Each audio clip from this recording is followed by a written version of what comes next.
Hello, good morning, जोहार। मैं राजू और आप देख रहे हैं 24 झारखंड न्यूज। चलिए जानते हैं झारखंड की आज की 25 मुख्य बड़ी खबरों को।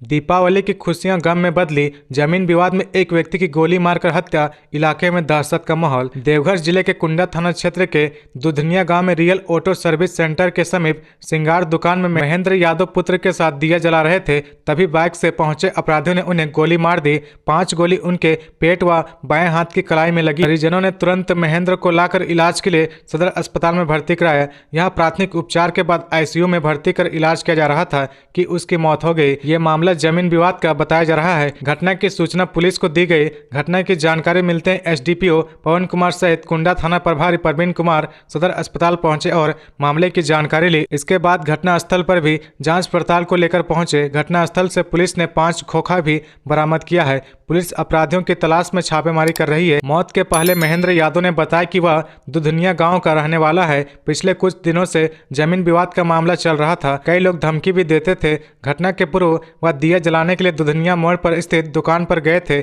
अपने 8 साल के बेटे आयुष के साथ दुकान पर वह दिया जला रहे थे। उसी क्रम में अज्ञात लोगों ने गोली मार दी। पुलिस अपराधियों की तलाश में छापेमारी कर रही है। झामुमो और कांग्रेस ने उठाई सरना धर्म कोड और एचईसी के लिए पैकेज की मांग। झारखंड की सत्ताधारी पार्टियां पीएम नरेंद्र मोदी के आगमन से पूर्व एक बार फिर सरना धर्म कोड लागू करने और एचईसी के लिए पैकेज की मांग को तेज कर दी है। वहीं राजनीति के जानकार इसे एक सियासी चाल के रूप में देख रहे हैं। प्रधानमंत्री नरेंद्र मोदी 15 नवंबर को झारखंड के खूंटी जिले के उलीहातू का दौरा करेंगे। राज्य स्थापना दिवस और जनजातीय गौरव दिवस के दिन प्रधानमंत्री नरेंद्र मोदी धरती आबा भगवान बिरसा मुंडा की जन्मस्थली पहुंचेंगे। इसके बाद एक जनसभा को भी संबोधित करेंगे। प्रधानमंत्री के प्रस्तावित झारखंड दौरे को लेकर राज्य में सत्ताधारी पार्टियां झामुमो, कांग्रेस और राजद की ओर से बयानबाजी शुरू हो गई है। झामुमो कांग्रेस ने भी पीएम से उलीहातू की धरती से ही आगामी जनगणना में अलग सरना धर्म कोड की घोषणा करने की मांग कर दी है। वहीं एचईसी को बचाने के लिए पैकेज की भी उम्मीद जताई है। अब सवाल उठता है कि आखिर झामुमो और कांग्रेस ने पीएम के झारखंड दौरे के समय सरना धर्म कोड की मांग क्यों तेज कर दी है। इस सवाल को जानने के लिए ईटीवी भारत ने राज्य की राजनीति को समझने वाले वरिष्ठ पत्रकार राजेश कुमार से बात की है। वरिष्ठ पत्रकार राजेश कुमार ने कहा कि जनजातीय पहचान वाला राज्य झारखंड में झामुमो और कांग्रेस सरना धर्म कोड की मांग उठाकर एक तीर से कई निशाना साधना चाह रही है। वरिष्ठ पत्रकार कहते हैं कि राज्य में बड़ी आबादी अनुसूचित जनजाति की है। ऐसे में पीएम के आगमन से पहले सरना धर्म कोड की मांग उठाकर झामुमो और कांग्रेस एक और जहां भाजपा पर राजनीतिक दबाव बनाना चाह रही है, वहीं दूसरी ओर अनुसूचित जनजाति के लोगों में यह संदेश भी देना चाहती है कि सरना धर्म कोड के वे समर्थक है, लेकिन भाजपा ही नहीं चाहती कि आगे जब भी जनगणना हो तब अलग से सरना धर्म कोड का हो। चुनाव याचिका पर आयुक्त को 8 सप्ताह में निर्णय लेने का निर्देश। झारखंड हाईकोर्ट के जस्टिस गौतम कुमार चौधरी की अदालत ने एक चुनाव याचिका पर सुनवाई करते हुए दक्षिणी छोटा नागपुर प्रमंडल के आयुक्त को जल्द निर्णय लेने का आदेश दिया गया है। अदालत ने कहा कि आयुक्त सिमडेगा जिला परिषद की उपाध्यक्ष सोनी कुमारी के खिलाफ दाखिल चुनाव याचिका को 8 सप्ताह में निष्पादित करे। इस आदेश के साथ ही अदालत ने याचिका निष्पादित कर दी है। इस मामले में सेमरम पाल टोपनो की ओर से हाईकोर्ट में याचिका दाखिल की गई है। प्रार्थी ने सिमडेगा जिला परिषद की उपाध्यक्ष सोनी कुमारी के निर्वाचन को चुनौती देते हुए दक्षिणी छोटानागपुर प्रमंडल आयुक्त के यहां याचिका दाखिल की है। इस पर निर्णय नहीं लिया जा रहा है। मामले के जल्द निष्पादन के लिए आदेश देने का आग्रह कोर्ट से किया गया है। याचिका में कहा गया कि सोनी कुमारी अनुसूचित जनजाति से नहीं है, लेकिन उन्होंने अनुसूचित जनजाति के लिए आरक्षित सीट से जीत दर्ज की है। इस पर अदालत प्रमंडल आयुक्त को जल्द निर्णय लेने का आदेश दिया है। खबरों में आगे बढ़ने से पहले अगर अभी तक आपने इस चैनल को सब्सक्राइब नहीं किया तो प्लीज सब्सक्राइब कर ले, जिससे झारखंड की हर छोटी सी बड़ी खबर की अपडेट आप तक पहुंचता रहे। धनबाद में हाथियों का तांडव, युवक को कुचलकर मौत के घाट उतारा। 25 गांव में दहशत का माहौल। धनबाद के पश्चिमी टुंडी में लगातार 4 दिनों से 30 हाथियों के झुंड का कहर अब तक फसल और घर पर बर्फ रहा था, लेकिन शनिवार शाम बाजरे के खेत में एक युवक को पैरों से कुचलकर मार डाला। हाथियों के उग्र रूप को देखते हुए कोई भी 100 के करीब तक जाने की हिम्मत नहीं जुटा पा रहा है। देर रात तक मृतक युवक की शव खेत में पड़ी थी। यहाँ तक कि वन विभाग के प्रशिक्षित मसालचियों ने भी हाथियों के करीब जाने में हाथ खड़े कर दिए। वन विभाग के कुछ गार्ड वहां कैंप किए हुए हैं। इधर ग्रामीणों में वन विभाग के प्रति काफी आक्रोश देखा जा रहा है। ग्रामीणों का आरोप है कि लगातार 4 दिन से हाथियों का झुंड उत्पात मचा रहा है, लेकिन वन विभाग ने इसे गंभीरता से नहीं लिया। इस कारण हाथियों ने शनिवार को एक युवक की जान ले ली। बालू घाटों के ई टेंडर की समय सीमा बढ़ाने की मांग। खूंटी जिले के 8 बालू घाटों का टेंडर निकाला गया था। इससे संबंधित विज्ञापन के अनुसार ई टेंडर प्राप्ति की अंतिम तिथि 9 नवंबर को 11 बजे तक थी। Eklavya stone and mines private limited और बुद्धेश्वर गोप ने कहा कि वे 8 नवंबर को 2 बजे जब वे टेंडर में हिस्सा लेने के लिए कागजात अपलोड करने लगे तब पोर्टल नहीं खुला। काफी प्रयास के बाद भी वे पोर्टल पर अपने कागजात अपलोड नहीं कर पाए, जिससे वे इस ई टेंडर में हिस्सा नहीं ले पाए। उन्होंने प्रशासन टेंडर डालने की समय सीमा बढ़ाने की मांग की है। इधर इस संबंध में डीसी लोकेश मिश्रा ने कहा कि कुछ लोगों को गलतफहमी है, या ऑनलाइन टेंडर था और पोर्टल पर सारी सूचनाएं लगातार आ रही थी, या फिजिकल टेंडर नहीं था। पोर्टल स्वतः क्लोजिंग डेट व समय लेता है। वैसे बहुत सारे लोगों ने समय सीमा के अंदर अपने कागजात अपलोड कर टेंडर में हिस्सा ले चुके हैं।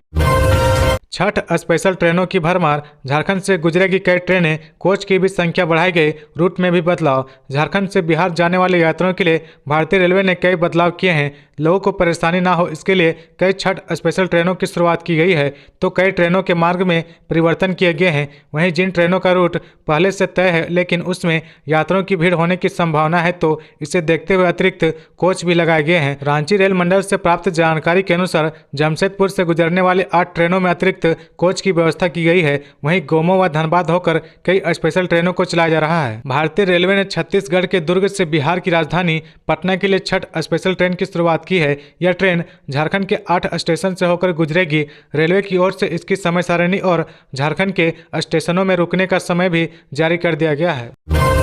बार काउंसिल ने योजनाओं की राशि के लिए सरकार को दिया अल्टीमेटम। झारखंड राज्य बार काउंसिल ने युवा वकीलों की प्रोत्साहन राशि और वकीलों की पेंशन योजना की राशि बढ़ाने के मामले पर सरकार से जल्द निर्णय लेने को कहा है। काउंसिल ने कहा कि यदि सरकार ने जल्द निर्णय नहीं लिया तो जल्द आगे की रणनीति तय की जाएगी। बार काउंसिल ने युवा वकीलों को प्रोत्साहन राशि 1000 से बढ़ाकर 5000 करने और पेंशन योजना की राशि 7000 से बढ़ाकर 10000 करने का प्रस्ताव सरकार को 2 साल पहले दिया है। सरकार ने बार काउंसिल से वकीलों के लिए चलने वाली कल्याणकारी योजनाओं और इसके लिए कितनी राशि की जरूरत हो सकती है इसका प्रस्ताव मांगा था। इसके बाद बार काउंसिल ने यह प्रस्ताव सरकार को भेजा था। झारखंड बार काउंसिल फिलहाल राज्य के युवा वकीलों को बार काउंसिल में निबंधन के 3 साल तक हर माह 1000 रुपए प्रोत्साहन राशि अपने संसाधन से दे रही है। बार काउंसिल की पेंशन, मेडिक्लेम और अन्य योजनाओं के लिए भी सरकार फिलहाल कोई सहायता नहीं दे रही है। बार काउंसिल सरकार से लंबे समय से इन योजनाओं के लिए 50 करोड़ का